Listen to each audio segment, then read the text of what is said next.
What's up, everyone? Back for another beer review, and today I'll be reviewing a beer from the Hofbräuhaus, and they are out of Munich, Germany, and this is their Hofbräu Winter Spezial, aka Special, and this is the 2023 release.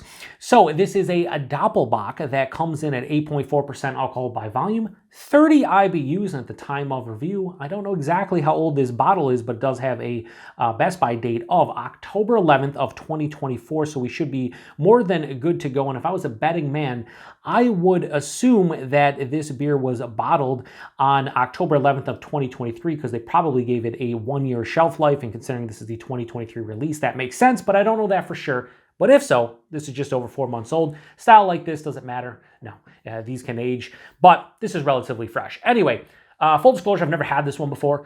And for those of you outside of the US, this is just their Delicator, which is just, their Doppelbock. This is not like a beer. They just changed the name for the labels and whatnot in America, and don't know the reason for that. Maybe some copyright laws or trademark laws or whatever. I have no idea. But yeah, they released this as the Winter Special or whatever, and they changed the name.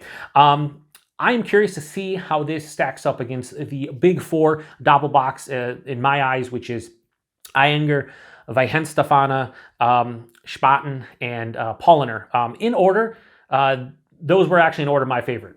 Ayinger's my favorite celebrator. Weihenstephaner's Corbinian is number 2, and then Spaten's Optimator and Paulaner's Salvator. Depending on the day, I like one better than the other, but they're all delicious. I gave them all a 4.25 out of 5 or higher when I reviewed them on the channel, so I'm curious how this one stacks up. We're going to find out today. So we're going to crack this one open, get it in the glass, see what we got going on. This was actually the last bottle left at my bottle shop, and I was eyeing it for like a good couple months. And then I was like, I'm going to pull the trigger. I'm reviewing this as a shelfie beer in the month of February 2024. So yeah, anyway, give it a nice pour here.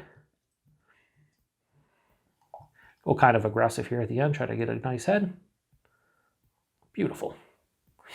So I'm really, like I said, really curious to see how this stacks up. I'm hoping it's delicious. It's a little bit bigger. I think Celebrator is like, what, 6.7? 6.7. This is 8.4. The Corbinian and a couple others are in like the 7 range, I think. That looks fucking beautiful in the glass. It has this deep, like copper into like bronze color. It looks, I don't know how it's going to look on camera, but in person, it looks stunning. Hold it up to the light. There's some fine particulates kind of suspended in animation in my glass, but yeah, in the light, yeah, it has more of like this coppery kind of like reddish brownish tone. Has about almost a 2 finger, I'd say like a 1.5 fingers to almost 2 fingers of this khaki colored head, maybe even to like a straight on tan colored head. Looks nice, soap sudsy but creamy at the same time. Nice carbonation rising. You won't see that on camera, but I can see it because I'm half a foot away from it and my camera sucks, so just what it is. But that looks absolutely divine. I mean, if we're being serious in terms of like how a beer looks in the glass, like this is just top tier for me. Anyway, let's get a nose. Listen, Doppelbocks to me, and I would say, I would lock this in. Doppelbocks are my favorite German style. I just love the richness to the malt. I love that toasted brown bread quality, and a lot of times I get like a toasted, like, a lot of times say toasted like raisin bread because the dark fruits are popping more often than not in this style. And it's happening right here. There's raisins, there's dates, there's figs, there's cherries. There's a lot of dark fruit happening here. A little bit grape sensation. But that toasted brown bread is fantastic. Touch of like caramel and toffee, a little molasses, like a sprinkle of like a cocoa powder, a slight nuttiness. Maybe even a touch of like coffee. I know that sounds weird, but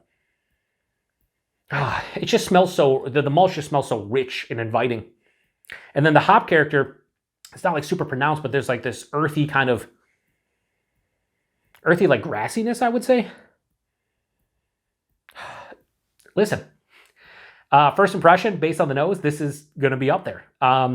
We have to taste it, and we're going to do so. Prost, everyone.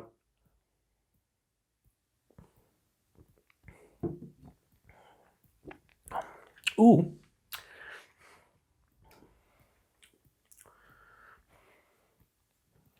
That's different.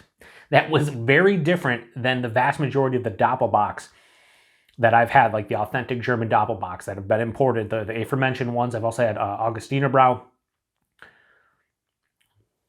it almost has this like spicy, like, I know it's gonna sound weird, like a spicy cola or spicy like root beer. Has like a herbaceousness and like a kind of like a, just a different quality. Body of this is really nice. This is higher side of medium, lower side of full. One of the better bodies I've had out of a German Doppelbock. You know, that might impede the drinkability because maybe it might be a bit too heavy, but it is 8.4%, so I'm not drinking, you know, like 3 or 4 of these at a time, although some folks would. Paul over at PA Brew News. So I really like the body, but only if I was drinking like a bottle or two, right? Like if I tried to session this again, 8.4%, ill-advised. It probably bogged down the palate. The mouthfeel, it's very crisp on the palate, but not overly so. Real smooth on the second half of the palate. There's even a touch of creaminess. Body and mouthfeel are fucking fantastic. The taste, however, it's so different than what I'm used to. It still has a lot of the same qualities that the aforementioned Doppelbocks have. So, you know, big toasted brown bread at the front of the palate. Again, it's not as big though. And for me, I really like the pop of the dark fruits, right? And this doesn't have as much in the taste as it was in the nose. It's more like toasted brown bread with like accentuated, you know, like burnt sugars, like a little bit of caramel and toffee. There's also some molasses, again, that dusting of like cocoa powder. That's like the main characteristics of this one. The dark fruits are kind of underlying, again, more of like the raisin category. Like a touch of that toasted, you know, raisin bread.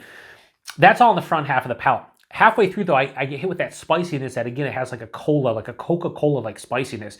Some folks might be like, that's not appropriate for the style, whatever. I dig it, though, in here. Like, I think it plays well with all that malty goodness because it just kind of fits in with like a sweeter note, right? Second half of the palate, this finishes very dry.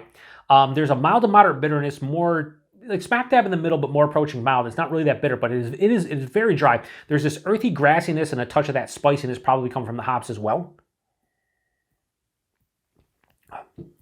Yeah, like a slight spicy herbaceousness to some degree with a grassiness and an earthiness undertone. 8.4%. Nice warming chest into the stomach, nothing on the palate. Where do I place this? Where do I place this?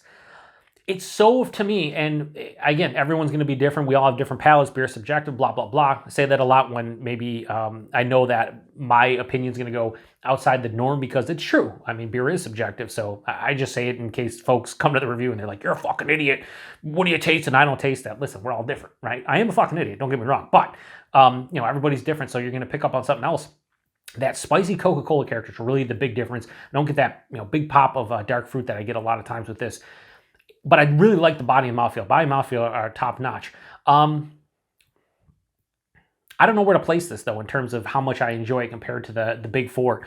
Again, I think I give the Paulaner and the Spaten like a 4.25. I think this is kind of in that realm. I'm probably going to give it a very similar rating, those two, because there are pros and cons to this one that I like more than those. Like the body mouthfeel being fantastic, but then that spicy Coca-Cola flavor being so different knocks it down a little bit, so like it kind of offsets it. But at the end of the day, this is really nice. It's different for a Doppelbock, and I dig it. So Hofbräuhaus Winter Spezial, the aka the special, the 2023 release. I'm going to give this a 4.25. You know, it might be a cop-out. Let's just say it's a cop-out, right? But I don't know if I should really rate it over Paulaner and Spaten because it's a different beast. But I'd have to go back and look at those reviews. I just remember all of those Doppelbocks being, you know, having a lot of similarities and some differences, of course. But I don't remember that spicy Coca-Cola, and I don't remember body and mouthfeel being as nice as this one is. So, you know, pros and cons of this one for sure. But a 4.25. I just listen, and I'm gonna be higher than the norm. I'm sure, like on Untappd, these give, you know, most of the Doppelbocks probably get like sub 4, right around 4. I'm gonna be higher because I love the Doppelbock style. I mean, it's my favorite German style, so it makes sense, right, from that aspect. But this is tasty, and here's the best thing. I don't know if these come in 4 or 6 packs. I would hope, for my own personal preference, would be 4 packs because it's 8.4%. But I think Hofbräu's in 6 packs, Regardless, I paid $2.49, which means if it was in a six-pack, probably around $14 to $15 for a six-pack, and then in a four-pack would probably be around $9 to $10. That's fucking crazy value, insane value if that's the case. But this was the last bottle they had at my bottle shop, and for $2.49 all fucking day, every day, no doubt. And then availability, it's Hofbräu. You should be able to find them. Maybe not now. We're getting towards the end. By the time you see this review, we're gonna be like, we have like a month left of winter. So while this is the winter special, at the same time, I don't know if you'll just see these hanging out on your shelves, but they probably have a beer finder. They probably have a website where they have Hofbräu, the German website, and then they probably have the US one. You probably have a beer finder and whatnot, but I would seek this one out if you like Doppelbocks, especially if you like any of the aforementioned four. This is right in the wheelhouse with those, and to each their own. Maybe someone will find this one to be the best. Maybe some will find it to be the worst. Me, there is no worse. I just love Doppelbocks. It is what it is. Like I said, 8.4%. Nice warm in the chest, but it is what it is. Anyway, if you've had this one before, whether it was called Delicator because you're outside of the U.S. or you had this one specifically, post in the comment section. Have you had this along with the aforementioned four? How many times can I say the aforementioned four? About a half dozen times, because we'll just say again, aforementioned four Doppelbocks. Those are, again, my big four authentic imported German Doppelbocks. I always compare everything to those because that's just, in my memory, that's how it is. What do you think about this one in comparison to those? Because I think it's right in the wheelhouse with, the bottom end of them, but still right there. So anyway, appreciate everybody stopping by for another beer review here on the Beer Patrol. To the next one. Prost. Not prost.